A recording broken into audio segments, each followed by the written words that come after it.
Alegria que a gente recebe a visita do professor Arif Kais, grande estudioso da doutrina, divulgador, trabalhador lá do Allan Kardec. Seja bem-vindo em nossa casa e fique à vontade. Muito obrigado. Uma boa noite a todos, muita paz. É sempre uma alegria entrar numa casa espírita, em especial uma casa como essa, onde a gente sente uma vibração de paz, de amor, todo mundo sereno. Isso transmite para a gente uma alegria imensa. Eu vim falar com vocês hoje uma palestrinha sobre um tema da moda: crise. Crise do ponto de vista do entendimento, significa uma desarmonia das nossas emoções em face da razão. Então, nós não estamos devidamente preparados, estamos num mundo de provas e expiações, e essas desarmonias, sejam econômicas, financeiras, políticas, familiares, pessoais, nos atingem. Então, deixamos subir as emoções e deixar a razão em segundo plano. Mas crise não é novidade. O mundo é feito com crise. O processo de evolução espiritual depende da crise. A crise, vocês poderão contestar e rir, é um bem divino, porque ela nos oferece oportunidades em vez de lamentos. Não lamentemos, vamos buscar novos caminhos. Desde que o mundo é mundo, existe crise. As crises das guerras gregas, romanas, das tribais em todo o mundo, a crise com a vinda do cristianismo, que causou uma crise imensa. E o cristianismo teve a sua pureza por 300 anos, e depois entra num processo de degradação e vira um agrupamento religioso buscando forçar a humanidade a se tornarem cristãos. Essa Idade Média terrível, onde havia sacrifícios, torturas, perseguições, dificuldades, é a chamada Idade Negra da Terra. E as crises continuaram.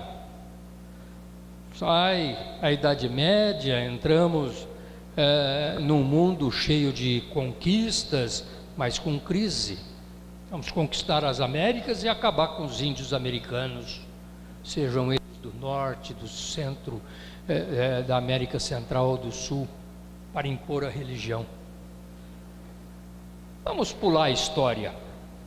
Eu nasci num momento de crise, e muitos que vejo aqui, com os cabelos brancos, alguns até sem cabelo,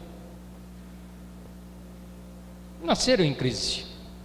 Eu nasci ao final da Segunda Guerra Mundial, uma guerra que levou à espiritualidade 20 milhões de seres humanos. Terrível, terrível. No Brasil, logo após a Segunda Guerra Mundial, assume o general Dutra. Crise, grandes perseguições políticas, extinção de partidos políticos, Partido Comunista, prisão feitas de forma degradante. Embora coisas boas sempre acontecem, a crise nunca vem só, ela traz atrás de si a bondade, o crescimento. Getúlio inicia, depois de 15 anos de ditadura, dá lugar ao Dutra, mas nesses 15 anos sofreu a intentona comunista, perseguiu muita gente, tinha um chefe de polícia terrível, Filinto Miller, que apagava o seu charuto nas mulheres que eram investigadas em seus seios. Horroroso. Mas teve coisas boas com Getúlio. As leis trabalhistas, a lei do petróleo, em 34, a primeira lei de proteção aos animais, o Código das Águas. Mas o poder é terrível. Não suportou as críticas, muitas vezes injustas, da imprensa da época. Muitas delas capitaneadas por Carlos Lacerda. É levado então uma tentativa de assassinato de Lacerda e Getúlio sai da vida para entrar na história, conforme ele disse. 3 presidentes precisaram sucedê-lo ainda no seu mandato. O vice, Carlos Lúcio, ficou pouco tempo, e os outros 2 presidentes da Câmara, entre eles Ranieri Mazzilli. Saímos dessa crise, vem a eleição de Juscelino. Tentam barrar a candidatura de Juscelino. Crise. Eleito, não querem que ele tome posse. Crise. Promete construir o Brasil de 50 anos em 5 e faz grandes coisas. A indústria automotiva, chegamos até ter uma fábrica de caminhão brasileira. Quem é que não se lembra dos famosos Fenemê? Construiu Brasília, interiorizou o país, mas crise econômica, ficamos devendo fortunas ao FMI. Sai Juscelino, entra Jânio, 7 meses tentam numa tentativa de golpe para fechar o Congresso. Nova crise, pede renuncia. O vice que estava na China é impedido de voltar, Jango Goulart. Muda-se no Congresso o regime presidencialista para o parlamentarismo para trazê-lo de volta. E mais tarde isso é revertido. Em 64, ele é derrubado num golpe militar, foge do país.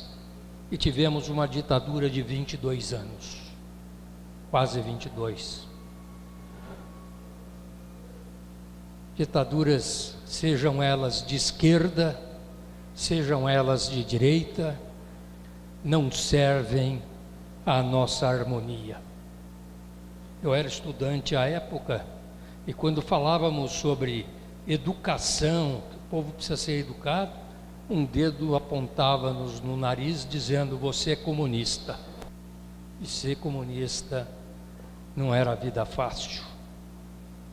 Termina o governo em 85, mas antes disso, o último presidente, que gostava mais do cheiro de cavalo do que de gente, segundo suas próprias palavras, deixa o Brasil num processo de crise imensa, 216% de inflação ao ano. Eu vou voltar ao ano de 83. Sarney é eleito, embora tivesse uma coisa muito boa feita, uma emenda constitucional por Dante de Oliveira para eleição direta. E Tancredo é eleito e todos nós sabemos o que lhe aconteceu, e a sucessão é nova crise. Chegamos a ter meses com 83% de inflação. Imagine o que são os assalariados nesta altura. Os mais velhos aqui, quando recebiam seus salários, como eu, que sou professor, corria para o supermercado para comprar bem cedo, porque à tarde o preço já era outro. Então, vivemos em crise. Saímos do Sarney, vem aquele que prometeu alegrias, fundo, perseguição aos corruptos e etc. Collor. Sucede ao Collor um homem bom, Itamar Franco. Dele não se diz nada. Fez boas coisas, o programa do Real é do seu governo. Sucede então Fernando Henrique, com crises, com vendas inoportunas, e daí para frente todos já sabem o que aconteceu. O mundo é feito de crise. Sem crise nós não evoluímos, paramos, achamos que estamos todos felizes. É necessário a crise para que a gente possa evoluir, repensar, reprogramar. Esse é o momento da reprogramação. E a doutrina espírita nos indica isso, através das reencarnações, através do nosso livre-arbítrio. Somos nós que escolhemos o processo de crise, através de inúmeros processos de depuração do espírito.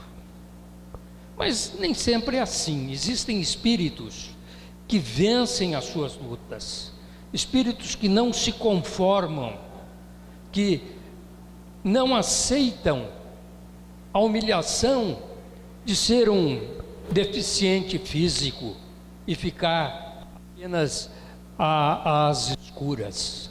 E eu quero trazer 3 casos aqui à discussão.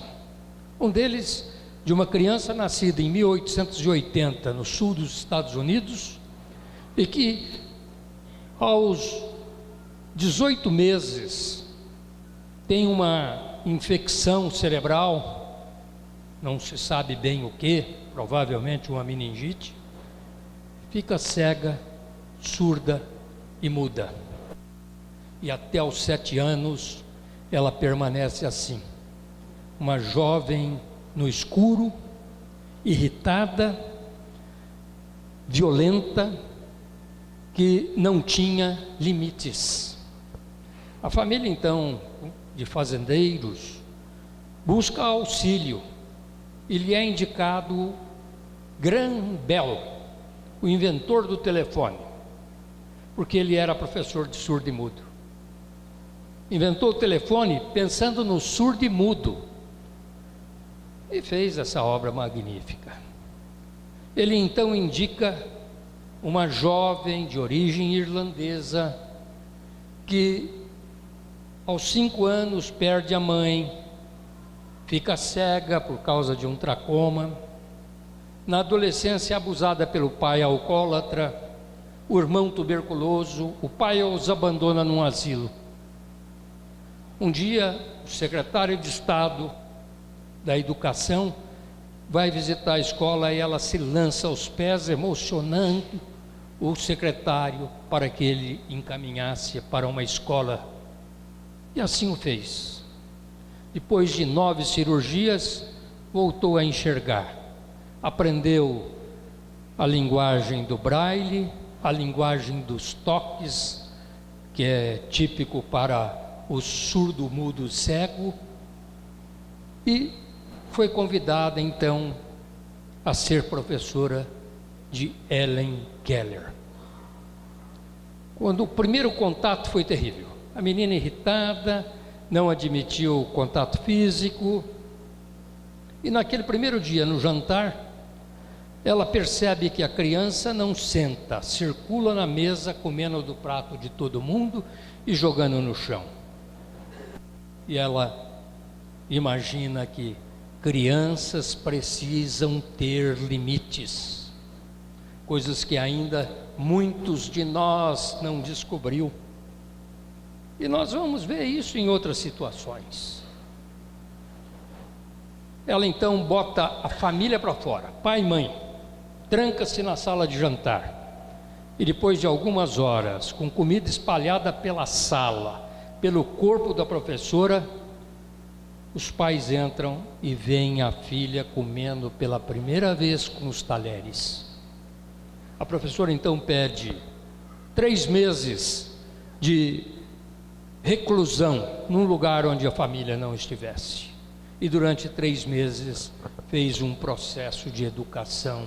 A menina aprendeu higiene, aprendeu a se cuidar, a ser mais educada e dócil. No primeiro dia de retorno à casa, os pais voltam a tropeçar e a menina então faz horrores. O pai resolve mandar a professora embora. Ana Sullivan, ao se despedir no dia seguinte e ao sair da porta da casa, vê que a menina mexia na água. Vai se despedir e põe a mão da menina na água fria e soletra a palavra água com os sinais na mão.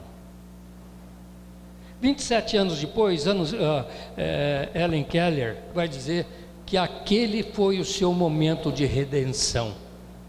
A água fria, porque ela percebeu que as palavras tinham sentido.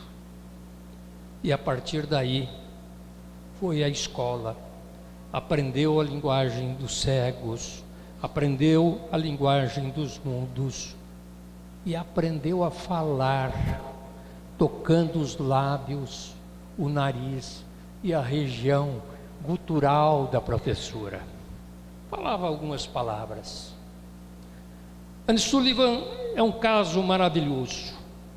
Falava 3 línguas, o inglês, o francês e o alemão. Fez conferências em 35 países. Não se deixou abater. As suas conferências sempre foram para o direito dos especiais e os direitos da mulher.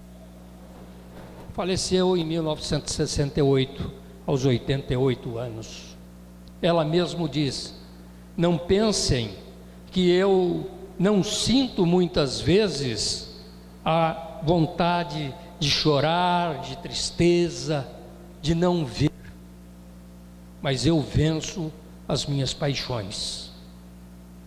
Um dia, ela escreve uma carta onde coloca o seguinte: eu penso que seria uma bênção para os homens que tivessem pelo menos 3 dias de cegueira, surdez e mudez, para que eles pensassem sobre a notariedade da visão, a importância da visão, para que eles pensassem a respeito dos sons, os sons das florestas, os sons da vida, para que eles pensassem sobre as suas comunicações verbais. Eu tenho uma amiga que um dia, dizia Helen Keller, voltava de um passeio pela floresta durante 1 hora. Perguntei-lhe: o que você viu? Nada de especial. Ora, eu que sou cega, surda e muda, quando vou à floresta, sinto a leveza, o serrilhar, a beleza de uma folha. Passo as mãos pela árvore, uma pétala lisa, e depois por um pinheiro áspero. Na primavera, sinto os arbustos, procuro logo um botão de flor que denota o reaparecimento da vida após o inverno. Sabe, preparem-se, homens. Eu tenho perguntado se as pessoas seriam capazes de descrever 5 rostos dos seus amigos. E olha que tem dificuldades.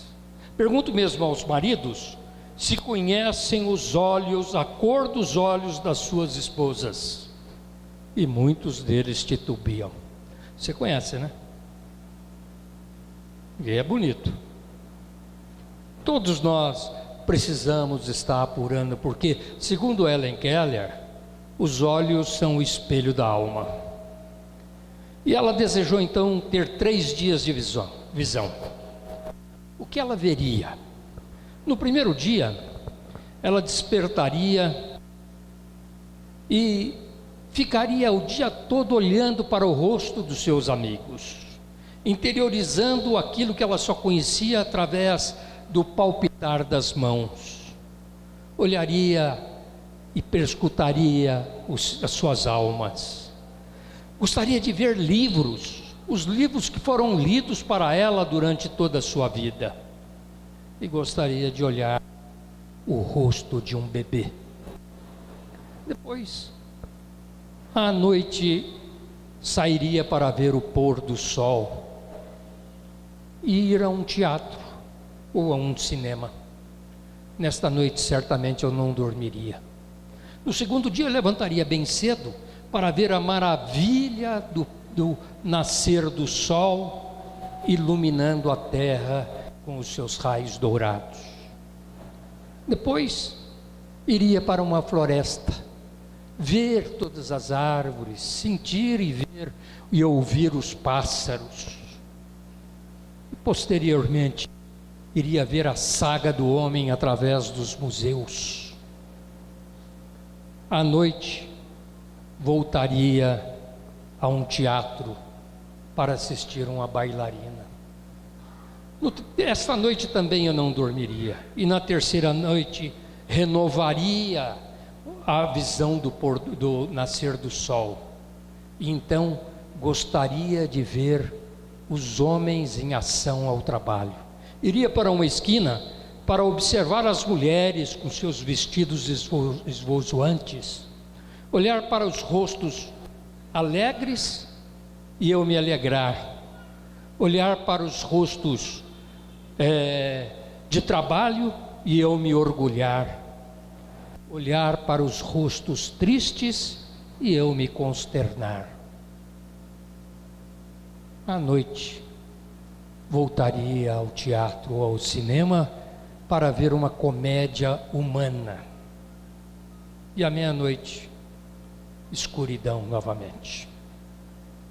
Esta é Helen Keller, uma mulher que venceu tudo o que se possa imaginar. Vamos nos imaginar sem todos os sentidos principais. E ela dizia que o principal é a visão, porque nos permite verificar o íntimo das pessoas. E a gente precisa aprender isto. Nós precisamos olhar os rostos sem crítica. Imaginar por que a pessoa está sofrendo. Por que tanta alegria esfuziante? E sentir a vida. Helen Keller não é única. Recentemente, uma história comovente de um negro americano, cuja mãe deixou a escola no 3º ano, com 13 anos de idade, para casar com um pastor batista, teve 2 filhos. Um casal. Trabalhava cedo à tarde e à noite depois que o marido a abandonou, o que é muito comum, né? Abandona e deixa de presente os filhos. Essa é a saga da mulher separada. E o garoto, na infância, foi levado à escola onde a maioria era branca. Foi hostilizado, sofreu bullying de toda sorte, era irritado, brigava, era chamado de burro até mesmo pelos professores. Um dia ele chega para a mãe e diz: não vou estudar mais. Por quê? Porque eu sou burro. Não, você não é burro. Você precisa de limites. A partir de agora, ela que era semi-analfabeta, não tem futebol, não tem televisão. Todas as noites eu quero ver as tarefas. Você vai ler 2 livros por semana e ao final da semana eu quero o resumo dos livros. Ben Carter terminou o curso médio, o curso ginasial, nosso ginasial aqui, em primeiro lugar. fez o curso médio, ingressou numa faculdade de psicologia, depois foi à medicina, e entre 160 candidatos foi o escolhido para ir para um dos melhores hospitais pesquisadores do mundo, onde tornou-se neurocirurgião efetivo. Foi o primeiro homem a fazer uma cirurgia intrauterina. Foi também o primeiro homem a separar crianças siamesas unidas pelo cérebro.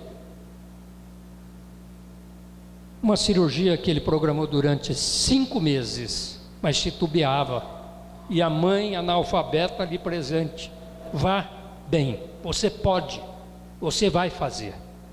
Uma cirurgia de 22 horas, com 70 profissionais, sucesso absoluto. Uma história de superação, mas de limites. Por isso a família é importante. Sem família, o risco é muito grande. E no mundo atual, o risco continua e é mais visível. Então precisamos dar limites aos nossos filhos.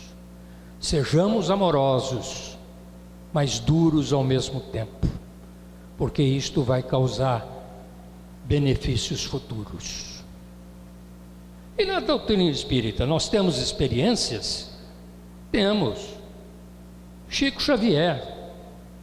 Há uma matéria numa das obras sobre Chico, que diante de uma crise que ele tinha nos olhos, dor imensa, sangrando, ele então clama por Emmanuel e diz: meu irmão, você poderia pedir ao Dr. Bezerra de Menezes ou algum outro espírito curador que me curasse desta moléstia? Não, Chico, isso aí não tem cura. Você vai tratando e cuidando. Mas, meu irmão, como é que eu posso exercer a mediunidade? Não tem cura, mas tem tratamento. E Chico continuou a sua saga maravilhosa.